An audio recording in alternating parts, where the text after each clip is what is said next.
Hey everyone, this is Karenology. Today's story is so unbelievable. You'll think it's straight out of a movie. Let's get into it. They came for me like I was some criminal breaking into a stranger's house. I had one boot on the gravel, one hand on the old cedar gate when I heard the tires. Not just one set, two. Dust rose like a ghost behind the patrol trucks. Blue and red lights flashing like a damn carnival. I turned around, slow, heart already sinking. I knew that sound. And I knew who sent them. Karen stood across the field in her spotless porch dress and wide straw hat, holding that ridiculous little dog and a phone in the other hand. She didn't wave. She didn't smile. She just nodded like a general giving the go-ahead to her foot soldiers. Two deputies stepped out. One young and jittery, the other built like a vending machine and clearly tired of everything. "Sir," the big one said, resting a hand on his belt, "we've had a call about a trespasser on private property." I looked at him like he'd grown a second head. Private property? This is my damn farm. I grew up milking cows in that barn. The young one glanced at a tablet. "You got ID on you, sir?" "This parcel's listed under an association now." That hit me like a cold slap. I stared past them, past the shiny trucks and Karen's smug face, to the worn front porch of my family's farmhouse, the one my dad rebuilt after the tornado in '84, the one I left behind when he passed, because staying meant drowning in grief. 2 years gone. And now, I was the intruder. You want to see my ID? Sure, I said, pulling out my old, cracked wallet. My hands were shaking. Rage, disbelief, or just the weight of it all. "I'll show you the scar on my knee, too, where I fell off that barn's roof in '76. The vending machine deputy didn't smile. "I'm going to have to ask you to step back from the property line. We're just here to keep the peace." I took a step back. Not for them. Hell no. But because I knew what was coming. I wasn't ready to fight that war yet.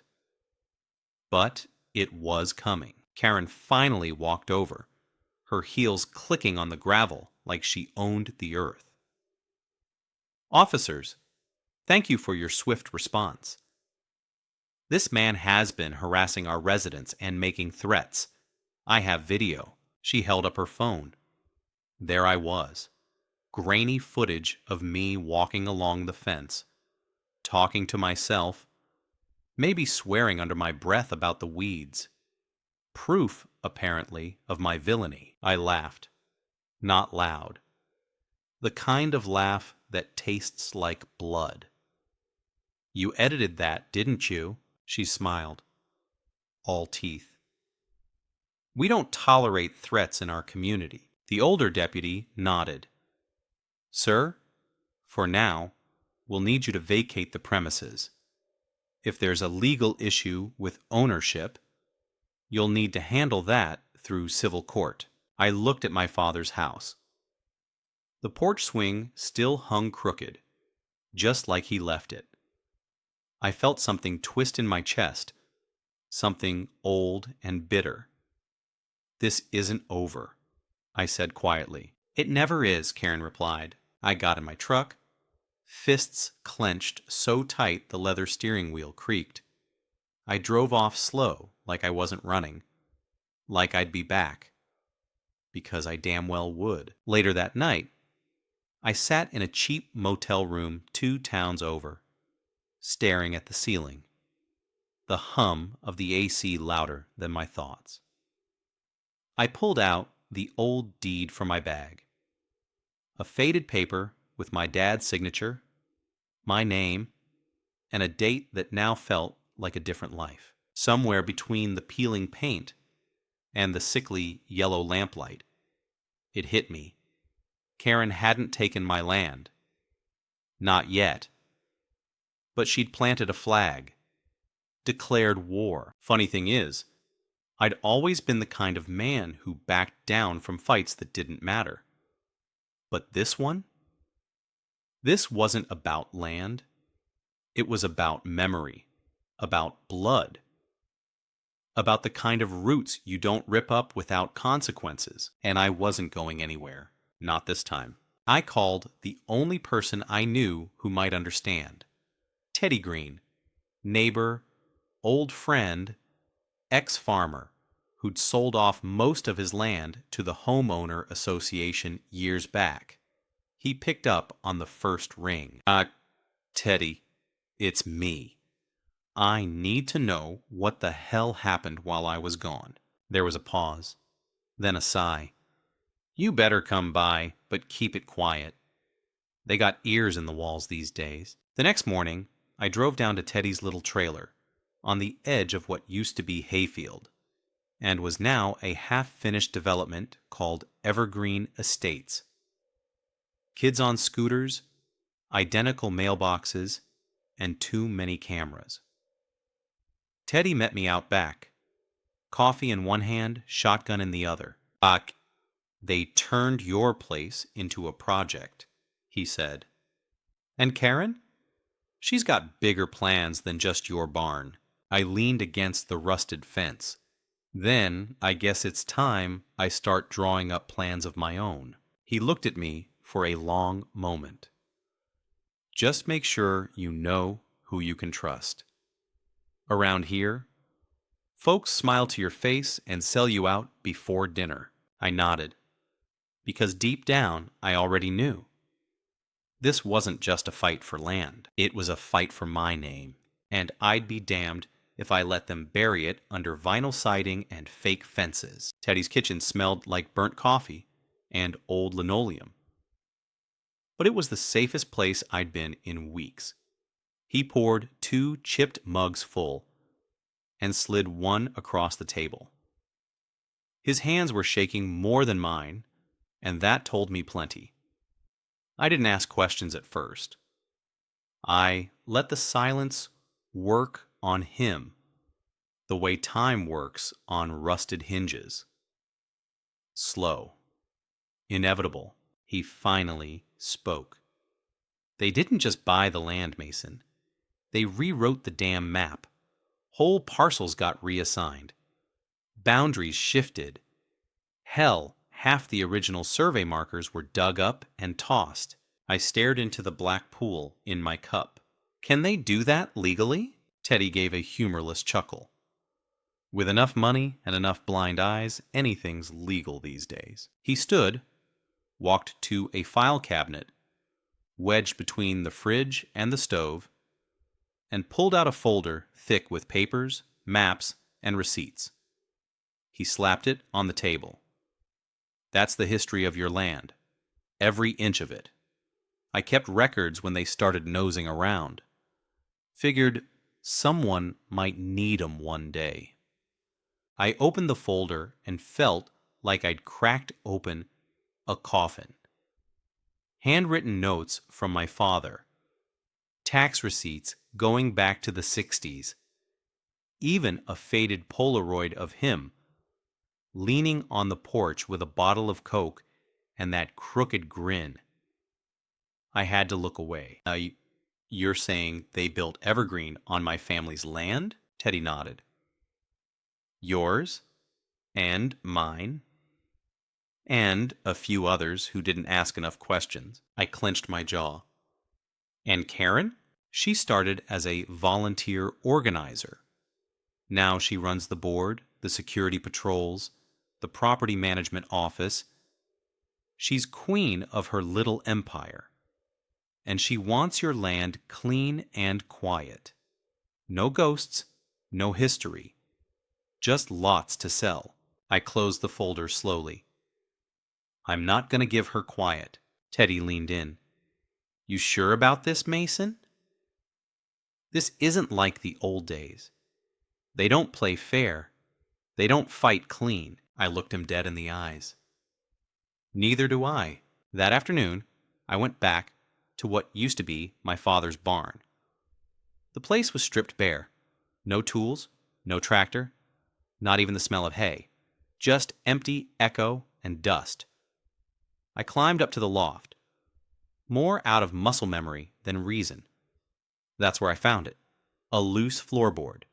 The same one I used to hide my high school report cards under. Inside was a small metal box, rusted at the corners. Inside that, a letter. My father's handwriting, sharp and stubborn. If you're reading this, it means they've come for what's ours. Don't let them take it without a fight. No money, no maps, just those words. But somehow it was enough. I drove to the county records office. That old red brick building that still smelled like mildew and toner. I waited 2 hours while a clerk named Cheryl, who'd clearly rather be anywhere else, scrolled through microfilm and digital files. Your name's not on the deed anymore, she said finally, tapping her screen. It was transferred 2 years ago to a holding company, Shell Corporation, out of state. By who? She shrugged. You'd need a subpoena to find out the beneficiaries. It's all behind a trust. I laughed. Of course it is. Back in my truck, I sat and watched the sunset bleed across the windshield. I wasn't angry. Not yet. That would come later. What I felt was something heavier. A slow, cold fury that settled in the bones. The kind that doesn't burn out. The kind that waits. That night, I didn't go back to the motel. I parked just off the gravel path near the south fence line, the one that used to border our pumpkin patch. I lay in the truck bed, staring up at stars my father once named for me, and whispered his words. Don't let them take it without a fight. Come morning, I walked the perimeter. Every fence post, every ditch, every corner of the land that once held my life. I found 3 survey stakes freshly planted, bright orange caps mocking me like middle fingers from the past. They were marking a recreation zone, part of Evergreen's Natural Space Initiative. They'd paved over the orchard, built benches where my mother used to plant tomatoes, installed solar lights where my dog was buried. I knelt beside one of the stakes, fingers in the dirt. Still mine. Even if they changed the paper, this land knew my blood. That's when I heard voices. A tour group. Karen, leading a half-dozen couples, all in matching polos and HOA lanyards. She was talking about amenities and upcoming developments. I crouched behind a bush, watched them smile and nod like good cattle. Then she said something that made me stand. This area was recently cleared of an old structure. The previous owner passed away and left no heirs, so we've repurposed it.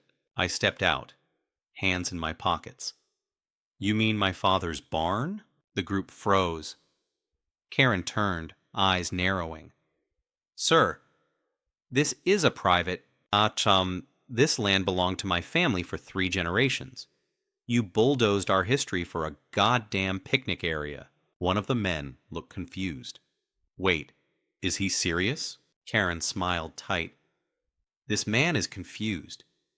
He's been making false claims for days. I've got documents, and people who remember.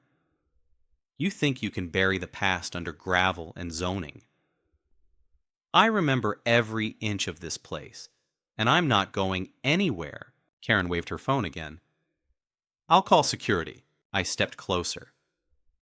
Go ahead, but next time I won't be alone. She flinched. I walked away slow, letting the silence follow me like a flag. Behind me, someone whispered, I thought he was dead. Not yet, not even close. That afternoon, Teddy called. "We need to talk. Tonight. Meet me behind the fire station. Don't bring your truck." The line went dead before I could ask why, and in the pit of my gut, I already knew. This wasn't just about land anymore. It was about war. The fire station parking lot was empty, except for a single flickering street lamp and an old vending machine humming in the dark like it had a secret to tell. I walked the gravel path behind the station, boots crunching louder than I liked, every step echoing like a threat. Teddy was already there, leaning against a chain-link fence, arms folded, cigarette glowing like a warning light. You came," he said without looking at me. "You called." He nodded and took a drag. "They know you're stirring things up. Karen's nervous. When she's nervous, she gets dangerous." I leaned beside him, eyes on the dark horizon where my farm used to stretch wild and quiet. "She already called the cops on me twice." That was just foreplay," Teddy muttered. "She's not playing checkers, Mason. She's playing chess with loaded pieces." I glanced at him. "So, what's this meeting really about?" He dropped the cigarette, ground it under his boot. "I've been helping you, but I also helped them, back then. Sold some of my land. Sat in on planning meetings. I thought it was just going to be retirement homes and quiet lawns. But Karen, she saw more." My stomach turned. "You're saying you were part of this?" He nodded slowly. "Until I wasn't. Until I saw what they did to your dad's place, to your name. That wasn't part of the deal." I didn't speak. Just stared at him until the silence cracked. They're looking for something under your land," he finally said. I turned. "What do you mean?" "Old infrastructure, water rights, something your father filed back in the 70s. They found partial records, but not the rest. They think it's buried, and they think you might know where." I laughed without humor. I barely knew the man near the end. He didn't share much. Teddy stepped closer. "That might have saved your skin. Because right now, Karen's got a private contractor digging behind your old shed. Says it's for irrigation upgrades, but I've seen their blueprints. They're looking for pipe access to the lake beyond the ridge." The lake. My dad used to call it the insurance policy. Said it kept the land alive during drought years. I never asked questions. Just helped him clean the filters when algae choked the inlet. You're telling me they're trying to hijack the lake?" Teddy nodded. "If they can tap into that water, they'll triple the value of Evergreen and cut you out for good." I took a long breath. The cool night air smelled like dry dirt and smoke. "Then we don't let them." He eyed me. "How far are you willing to go?" Farther than Karen's ready for." Next morning, I stood on the edge of the excavation site, where my shed used to be. Two men in orange vests were digging with a backhoe, guided by laser levels and maps. I asked one what they were doing. He muttered something about community resource improvements and told me to leave. I walked around to the back.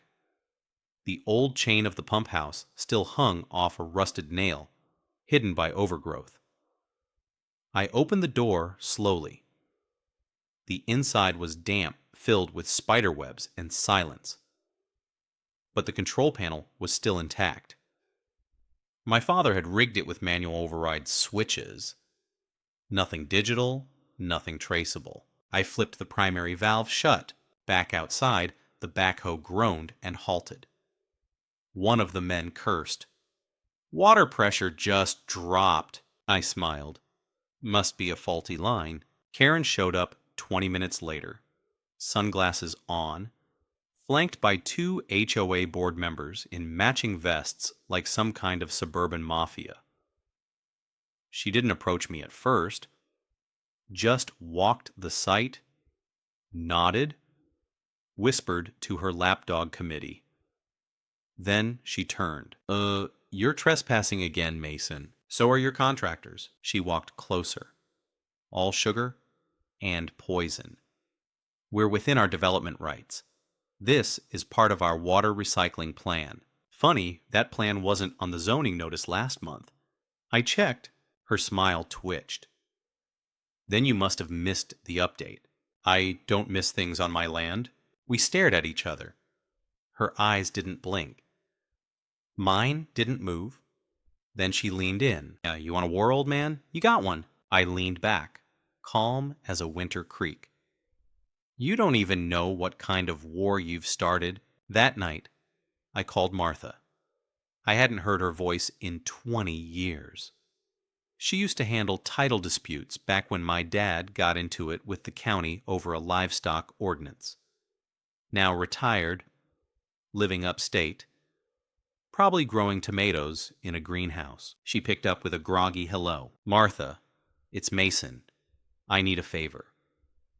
I need to find out who owns the easements to the lake and who registered the water rights after 1981.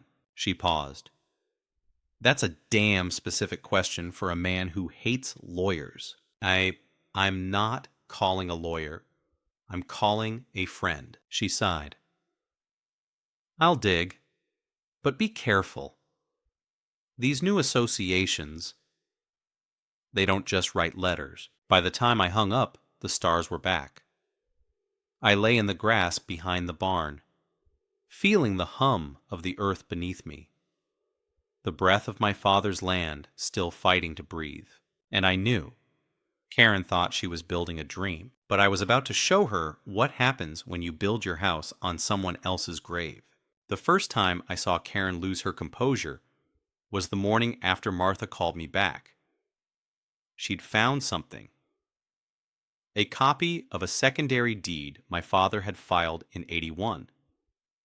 An obscure water rights agreement buried deep in county archives.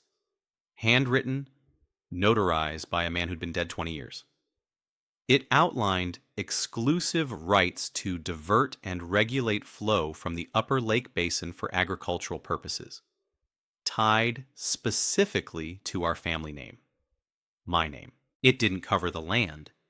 It covered the water under it. I printed it out. Drove straight to the Evergreen Estates management trailer, one of those plastic-paneled mobile offices parked right where our apple trees used to bloom.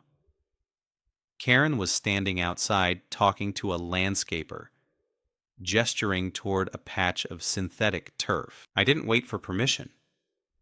I held the deed up like a sheriff with a warrant. H.A., you've been trespassing on my water, I said. Every sprinkler, every pond, every pipe fed from that lake, illegally pulling from a right that doesn't belong to you. She blinked. Just once. Her smile faltered for the length of a breath. I don't know what that is, she said, not even looking at the paper. And it's the end of your little lakefront paradise. She waved a hand to the HOA lawyer who always hovered nearby like a fly on a warm pie. He stepped forward, bald, smug, holding a clipboard like a shield. It's, if you have legal concerns, Mr. Blake, we suggest you file them through the proper... I already did, I cut him off. Martha Campbell sent a cease and desist to the Water Utility Board this morning. As of today, your draw permit is suspended. Now she blinked twice. Good. You're bluffing. I stepped closer. Want to test it? She didn't answer. Just turned and walked inside. The door slamming harder than she meant it to. The landscaper looked at me like I'd kicked over a beehive. I just tipped my hat and walked off. 1 point for me. That night, I celebrated with a cheap beer behind the old pump house, watching the lights of Evergreen flicker. No more irrigation tonight, sweetheart. But the high didn't last. At 2:17 a.m., I woke to the sound of tires on gravel. I sat up in the truck bed, hand instinctively reaching for the crowbar I kept under the seat. A black SUV idled near the property line. No headlights. No plates. I watched from the shadows. A man stepped out, flashlight in hand. He wasn't from around here. Too clean. Too calm. He walked the fence line like he owned it. Checked the locks. Took photos. Then disappeared into the dark. The next morning, Teddy called. "You got a tail." "No kidding. They're looking for leverage. Probably think you've got something else hidden out there." Well, they're not wrong." He paused. "You sure about that?" I looked down at the letter my father left, the one I kept folded in my back pocket like a talisman. "Yeah, I'm sure." 3 days later, I got an official notice from the county. I was being investigated for environmental disruption. Karen must have pulled strings. Claimed I'd sabotaged the water infrastructure. Photos, witnesses, maybe even video. None of it true, but in this world, perception was currency. Martha called again. "You've got 24 hours before the board freezes any disputes tied to the water rights. They're trying to invalidate the old deed on a technicality. Say it's ambiguous or non-compliant." So they're trying to erase history? They're trying to buy time. I exhaled. Then I'll take it from them. I went back to the barn, climbed into the loft again, and sat there in the dust. I needed to think like my father. What would he do if someone tried to steal his land, his name, his legacy? Not sue them, not beg. He'd fight with what they couldn't touch. That's when I remembered the old aquifer map, a folded blueprint he used to keep behind the fuse box. I pulled it out, and sure enough, it showed a private well drilled decades before any HOA even existed. Completely disconnected from county water. Completely legal. And running right beneath the model homes Karen was trying to sell. If I could shut off the main water supply from the lake and prove that their new lines were drawing illegally from the protected aquifer instead, it would ruin everything. I didn't sleep that night. Just paced the perimeter of my father's land, drawing lines in my mind. I knew where every valve was, where every pipe crossed the boundary, where their lies met my truth. The next morning, Teddy and I got to work. We didn't break anything. We didn't have to. We just rerouted pressure, closed off access points, and restored the old pump house to its original function. By noon, Evergreen had no water. Sprinklers hissed and died. Fountains choked. Tempers flared. Karen showed up by 4 p.m., flanked by 2 contractors and a man in a suit with a government badge. She didn't yell. She didn't threaten. She smiled. "Mason," she said sweetly, "I'm afraid you've made a very serious mistake." I stepped forward, dusty, tired, and smiling wider than I had in months. "Funny, Karen. I was just about to say the same thing." And this time, she blinked 3 times. Game on. Karen didn't make her move right away. That wasn't her style. She liked pressure to build slow, like steam in a sealed pipe, until it blew in your face. For 3 days after the standoff at the pump house, I didn't see her, but I felt her. Contractors came sniffing around the property line, marking trees, snapping photos. A county vehicle parked across the road for 6 hours one afternoon. The usual birds in her flock. Lawyers, surveyors, clipboard-wielding yes-men began circling again. They knew they couldn't force me out. Not legally. Not yet. So she switched tactics. On the fourth day, I drove into town to pick up supplies. When I came back, the front gate was wide open, the lock cut clean. The barn doors were ajar. Inside, everything had been ransacked. Papers tossed, tool chests dumped, drawers overturned like someone was hunting for something specific. They didn't steal anything. That wasn't the point. They wanted me to know they'd been inside. Wanted to rattle the bones, but they forgot one thing. I'd already been broken. Grief had done that job years ago. What was left couldn't be shaken so easily. I called the sheriff's office. A deputy came out. Young, polite, useless. Took a report, shrugged a lot. Could be kids, he said. Maybe someone thought it was abandoned. And, does it look abandoned to you? I said, gesturing at the fresh tire tracks, the dust still swirling in the sunlight. He just gave me that bureaucratic shrug again. No witnesses, no cameras. Sorry, sir. That night, I sat by the fire pit behind the house, flipping my old knife open and closed, watching sparks drift into the dark. Teddy joined me, brought beer and bad news. Karen's moving fast now, he said. Word is she's pitching Evergreen as a green model community. Investors from out west are flying in next week. Big money. If she secures those deals, she'll get the expansion permit. That means more homes, more infrastructure. And your land? Just a bump in the road. I looked at the knife.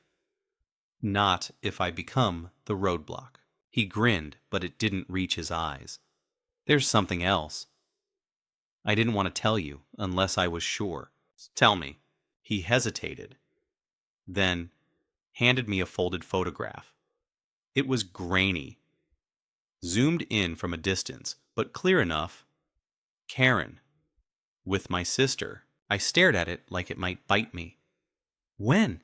Last week. Coffee shop by the courthouse. Your sister works in county records, right? I didn't answer. I was too busy trying not to punch the fire. She might have been coerced, Teddy said. Or maybe she thinks she's helping. I don't know, but Karen's not just playing real estate now. She's rewriting the story. That night, I didn't sleep. Instead, I wrote a letter to my sister. Not angry, just real. I reminded her of Dad's voice, the sound of rain on the tin roof, the smell of the fields in October. I ended it with one line. Don't bury the family that built this land. I left it at her office early the next morning, folded between old photos of us as kids. By noon, the county posted an environmental violation on my fence. According to the paper, I had illegally diverted water flow, damaged public drainage, and interfered with approved infrastructure. Fines were pending. Penalties escalating. Teddy drove up in a cloud of dust holding the same paper.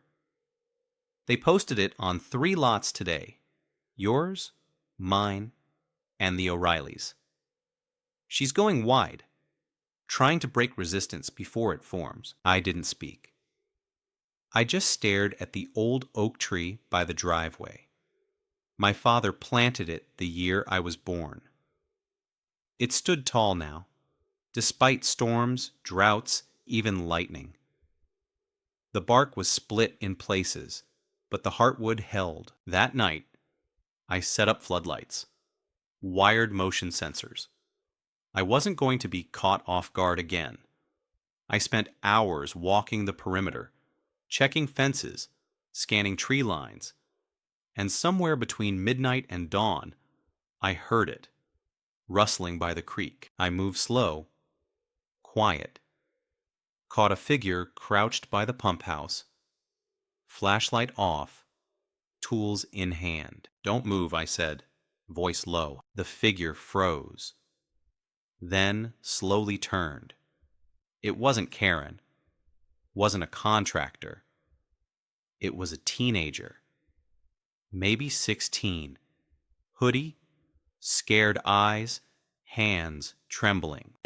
You're not supposed to be here," I said. He looked ready to bolt. "Why are you here?" He swallowed. "They said there's stuff buried. Told me to find something. Said I'd get $200. Who told you?" He didn't answer. "Karen?" He flinched. That was enough. I let him go. Watched him run off into the dark. No police. No threats. Just a warning in his head that might echo longer than anything I could say. In the morning, I went back to the barn. Dug through old boxes until I found what I was looking for. A sealed tin marked Easements and Rights, 1979. Inside were documents my father had stored.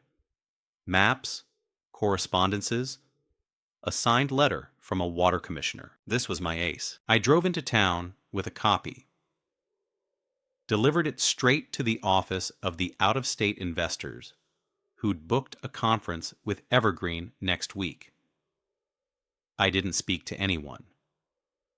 Just left the envelope with a note. Before you buy paradise, read the fine print. 2 hours later, Karen showed up at my gate, alone. You're making enemies you can't see, Mason, she said through clenched teeth. I stepped up to the fence. So are you. Her eyes narrowed. You think this is a game? I leaned in. No, Karen.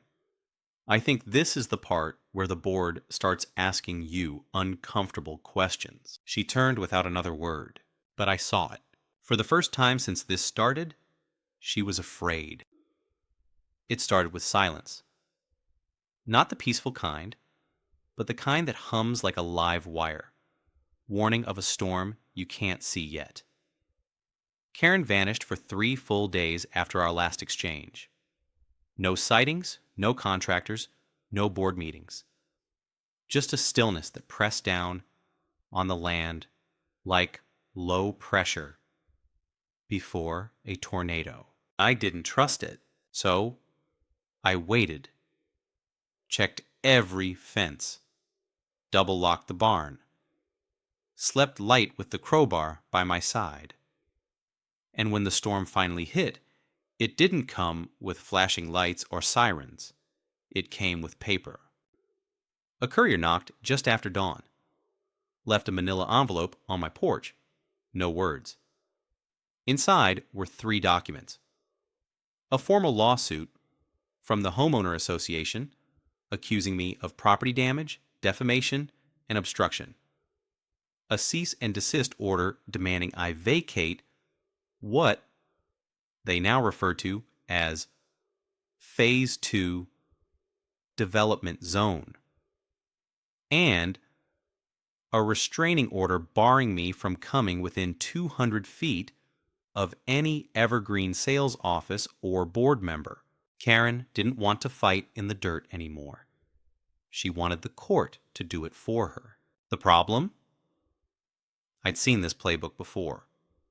Weaponized bureaucracy. Overwhelm. Isolate. Drown. But she forgot who taught me to swim. I didn't panic. I called Martha. She read the paperwork. Over the phone, her voice calm but tight. They're playing dirty, Mason. The restraining order's weak, but it's strategic. They're trying to paint you as unstable, unhinged. They want to make it risky for others to side with you. I rubbed my temples. They're building a story. Exactly. And if they push hard enough, you'll give them the ending they want. No, I said. I'll write my own. By sunset, I'd set a meeting with an old friend. Cal Weaver, former county engineer turned private consultant. He owed me a favor, and I was cashing it in. We met in a booth at the diner just off Route 4. Same one we used to stop at after fixing fence posts in the summers. Cal didn't bother with small talk. He sipped his coffee, flipped through the map I brought, and nodded slowly. This infrastructure? See this line? He said, tapping the paper. That's your well access. It predates their development by 23 years. I know. And this? He pointed to a new pipe. That's their illegal tap. It's buried on your land by 4 feet. Can I prove it? He leaned back. With the right equipment? And a signed report from me? Hell yes. We shook hands. I felt the balance shift, just a hair, but enough. 2 nights later, we surveyed the property in the dark. No headlights, no noise. Cal used ground-penetrating radar, marked the violations, photographed everything. We worked like thieves. But we were reclaiming, not stealing. The next morning, I mailed the findings to the Water Board and the state's Office of Land Use Integrity. No press, no fanfare, just facts with teeth. Karen must have felt it. Because that afternoon, she made her boldest move yet. She brought a bulldozer. I heard it before I saw it. Engine whining, gears grinding, tires crunching over gravel. I stepped out of the barn and saw the machine trundling toward the fence line with 2 security guards flanking it. She was in the passenger seat of a white SUV behind them. Sunglasses on, expression unreadable. I met them halfway, held up my hands. Turn around, one of the guards sneered. We're within HOA rights to clear easement paths. You're on my land. And you're about to violate a court-submitted water protection boundary. He laughed. You got a badge to go with that threat? I didn't answer. I pulled a laminated copy of Cal's survey from my pocket and handed it to the driver. He squinted, frowned, then looked at Karen's SUV. She got out slowly, walked over, heels clicking against the dry earth. Very cute, Mason, she said. But this is done. You've made your point. No, I haven't even started. She took a breath. I've kept this civil. You broke into my barn, hired a kid to dig through my father's shed, falsified environmental reports. You want to talk about civil? She stared at me, something twitching at the corner of her eye. Then she smiled. But it was different now. Hollow. You think this ends with a survey and a letter? I have lawyers, boards, politicians. You have a tin roof and a memory. I nodded slowly. And that's all I need. The guards hesitated. She barked something at them, and they backed off. The bulldozer idled, then retreated. As they left, I caught her eye one last time. She didn't blink. But she didn't look back either. Later that night, Martha called again. They filed an emergency injunction to seal all water rights until a court can review the claims. Of course they did. You'll need to appear in person. When? Monday. I looked at the calendar. 3 days. All right, I said. Let's make it count. She paused. They're going to hit you with everything they've got, Mason. I smiled into the dark. Then I hope they brought extra ammo. Monday came dressed in gray clouds and courtroom perfume. I didn't wear a tie. Didn't bring a lawyer. Just a folder, a coffee-stained jacket, and the kind of face that stops small talk in its tracks. The courthouse hadn't changed in 40 years. Same cracked linoleum, same buzz in the overhead lights, same metal detector that always went off no matter what you carried. Martha met me just outside the hearing room. She was wearing a navy blazer, her silver hair tied back, glasses low on her nose. "You're early," she said. Didn't sleep. I get you good. You'll need the edge." Inside, the administrative hearing was set up like a funeral with microphones, a table for each side, a panel of 2 county officials, and 1 state-appointed arbiter at the front.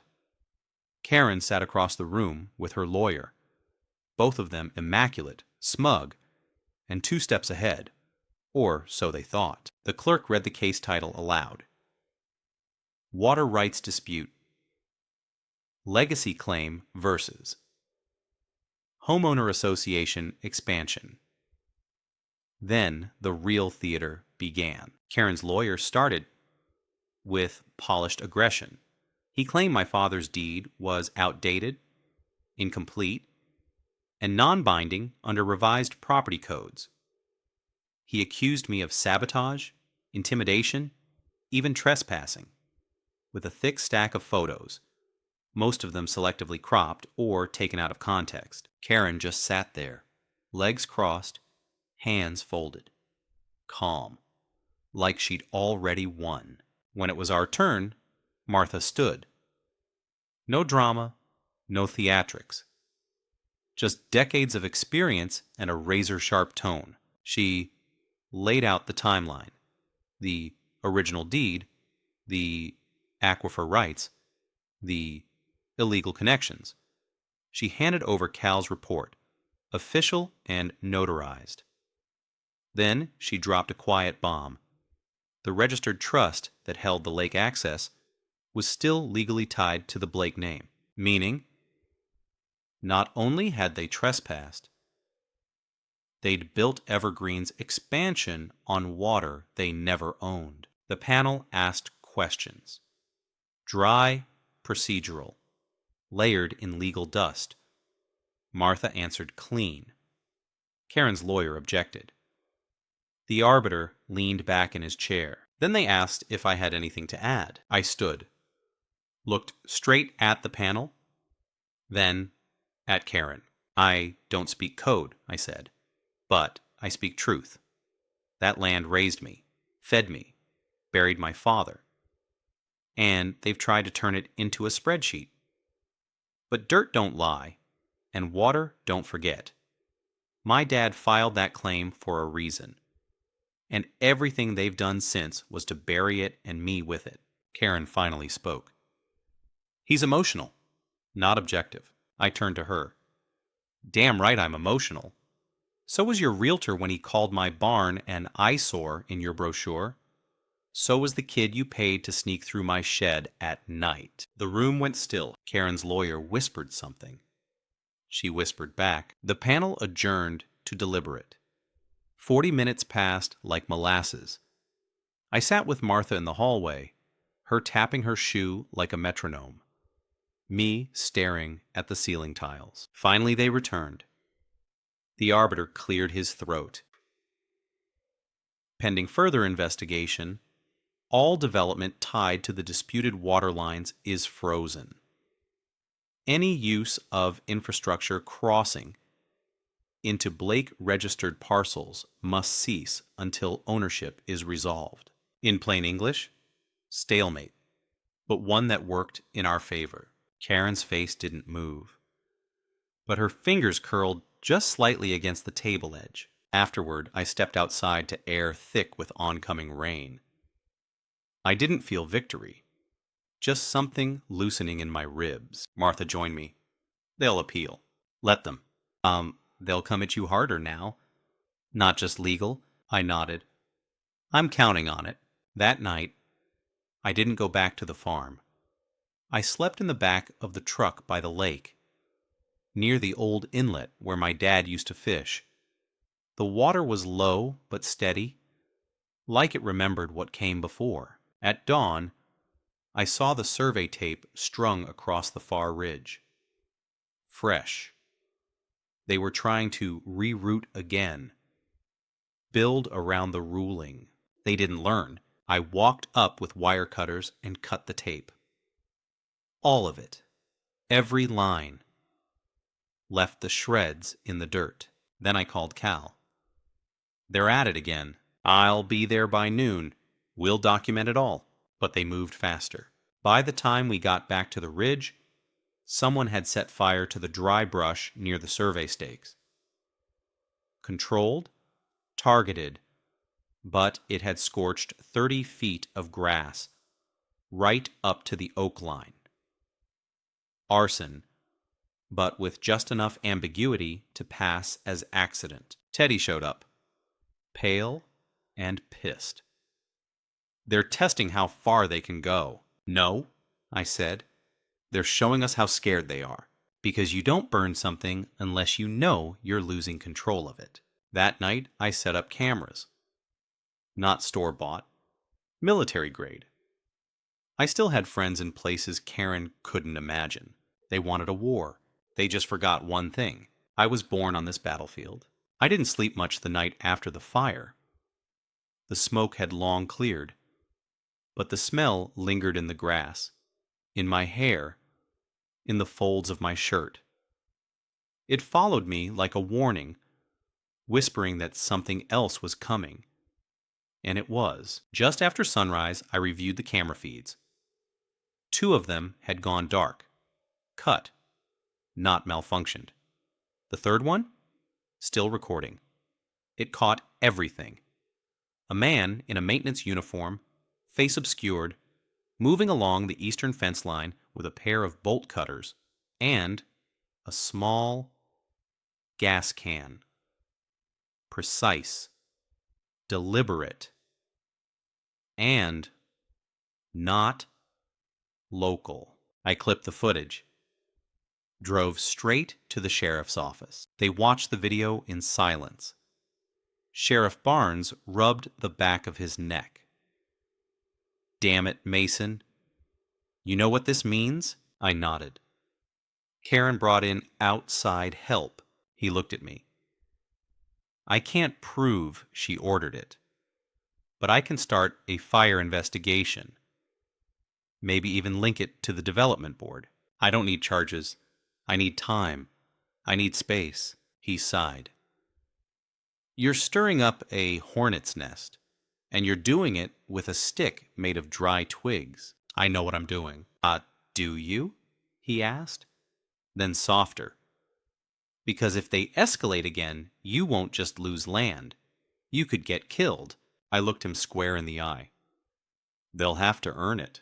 Back at the farm, I found a letter nailed to the barn door. No return address. Just one line printed in all caps. The ground doesn't belong to the dead. I stared at it for a long time, then pulled it down and fed it to the fire pit. They were trying to crack me. Make me feel old, small, outnumbered. But they'd miscalculated. You don't scare a man who's already buried his father on that land. Instead, I made my next move. Martha helped me draft an emergency petition to freeze all transactions tied to the Evergreen project, citing potential fraud, coercion, and destruction of protected infrastructure. Cal added a professional statement outlining structural risk if construction continued without new environmental assessment. We sent the packet to the state attorney's office. Quietly. No press. Then I started calling. Not lawyers, not press. Old friends. Folks who'd grown up around the farm. Retired county workers, land surveyors, teachers, even the old mailman. Not to rally them. Just to ask what they remembered. Turns out, people remember more than they realize. Like how my father used to host harvest dinners every October. Or how he fixed the storm ditch in '92 when the county refused. Or how he let kids ride the old tractor in the parade, year after year. And just like that, the past stopped being mine alone. It became communal. And Karen? She didn't have that. What she had was money, leverage, and a schedule. She couldn't afford delays. Which is why, 3 days later, I found surveyors trying to sneak in again. This time dressed as electricians. They claimed to be checking underground utilities. I called their bluff, recorded the whole conversation, uploaded it to a private drive. That night, I left an envelope at the front desk of the Evergreen sales office. Inside, a flash drive, a printed transcript, and a handwritten note. Next time you trespass, I won't be this polite. The reaction was swift. Karen didn't send a lawyer. She came herself. She stormed up to the fence, eyes wild, hair tight, lips pressed so thin they could cut glass. "You think this is clever?" she hissed. "You think this is going to stop anything?" "No," I said. "I think it's going to slow you down just long enough." "For what?" "For the truth to catch up." "You're ain't house," she laughed. Sharp, bitter. "You really believe people care about your truth? About some old barn and dead man's memories?" "No," I said, stepping closer. "But I think they care about being lied to. And you've built a kingdom on lies." For a moment, something flickered in her eyes. Not fear. Calculation. "You want me gone?" she said. "Name your price." "There isn't one." You don't walk away from a fight like this without blood, Mason." I smiled. "Then I suggest you wear red." She left without another word. Later that evening, Teddy arrived with a box of old county blueprints he'd dug up from a contact. One of them showed something curious. An old maintenance access road that cut through the Evergreen lots. Unused, unclaimed, and never formally decommissioned. If I could prove public access was never revoked, it would punch a hole through Karen's jurisdiction, big enough to drive a truck through. We mapped the route, marked the coordinates. Then we walked it. And halfway through, under a patch of weeds and broken cement, we found it. A rusted county marker with the original maintenance ID. I took a photo, dated it, logged the coordinates. It was time to bring the fight into her walls. This time, with the one thing Karen had no defense against: history. I woke before dawn the next morning, heart pounding like I was about to ride into battle. In a way, I was. I dressed in the same boots I'd worn since this fight began. The soles near bald, the leather cracked but solid, like the man wearing them. I filled my thermos with black coffee, folded the photo of the county marker into my chest pocket, and slid the chain off the barn gate like a priest opening a church before service. The sky was still dark when I drove the old truck to the Evergreen sales office. I parked outside the entrance, right where the maintenance road would have cut through if they hadn't buried it under decorative gravel and a plastic fountain shaped like a heron. I waited until the staff arrived, until the realtors in their branded jackets and bright white smiles filed into the building, sipping lattes and unlocking doors. And then I walked in. Karen was there. Of course she was. She stood behind the front desk, framed by a wall of fake community awards and a giant rendering of the future. Evergreen Expansion Phase 3. She didn't smile this time. "Get out," she said quietly. "I brought something for you." I placed the photo on the counter. "That's a county marker, buried under your walkway. This entire office sits on a still active public access road, which means your foundation, your water lines, your development permits, they're sitting on contested ground." She picked up the photo with a shaking hand. "You're bluffing." I I filed an injunction with the county an hour ago. You'll get the notice by noon. She stared at the image like she could will it out of existence. This won't stop me. I leaned in. I'm not here to stop you, Karen. I'm here to outlast you. She stepped back. Her silence wasn't power anymore. It was weight. Cracking. I left the office without another word. Outside, the sun was rising, casting long gold across the gravel, the grass, the paint-flaking signs of a fake future starting to rot at the edges. By mid-afternoon, the county surveyors were on site. Teddy and I watched from the ridge as they uncovered the full stretch of the access road. Every rusted marker, every buried line. One of them waved a clipboard in the air, shaking his head. They knew. It wasn't just overlooked. It was concealed. That same evening, I got a call from Martha. You're not going to believe this, she said. The investors pulled out. All of them. Once the access road marker hit the registrar database, their legal departments flagged the entire Evergreen project as a risk. I didn't answer right away.